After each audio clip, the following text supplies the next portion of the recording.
11 anyos ka batang lalaki nga nagduwa sa kasagbutan sa sitio Hubasan, Barangay San Juan, Sugod, Southern Leyte ang napakanog bitin.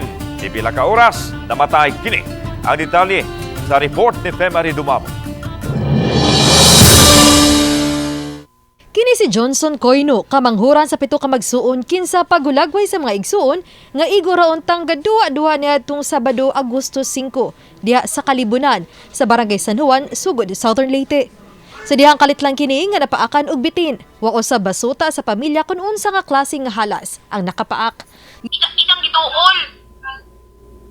Pagduol ida dili day langgam ko andi ay nga makita. Daka. Daka to dang daka adi ay. Na dili ko dito kas. Unja.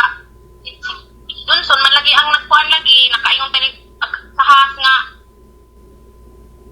Suko tani tong has. Be patan-awa ko be. Sa tinuod ang ipaak pa jud ka. Pagtan-aw na ko, pwedeng dako adjud sa isang paak, ipaak.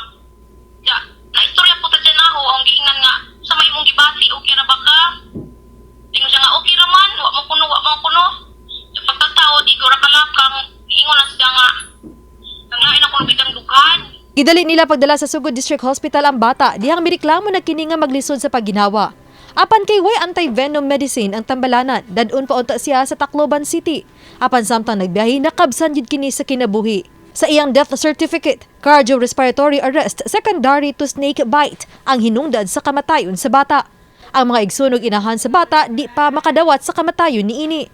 Usap pa kanang among sa Sugod Southern Leyte kailangan nagnaay anti-venom sa mga inganang klaseng mananapa aron wala kay daghan na ko nahitabo mamatay kay anti-venom na duwa lagi to pa sa Tacloban wala sa Sugod daghan ang kinabuhi nga ubot.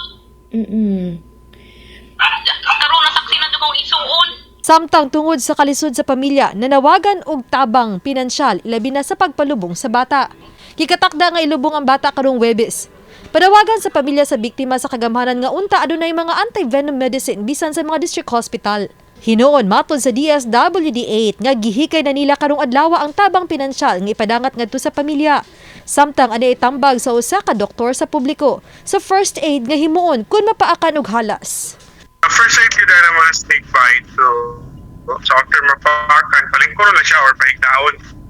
Neutral position niya ba? Dili siya struggle.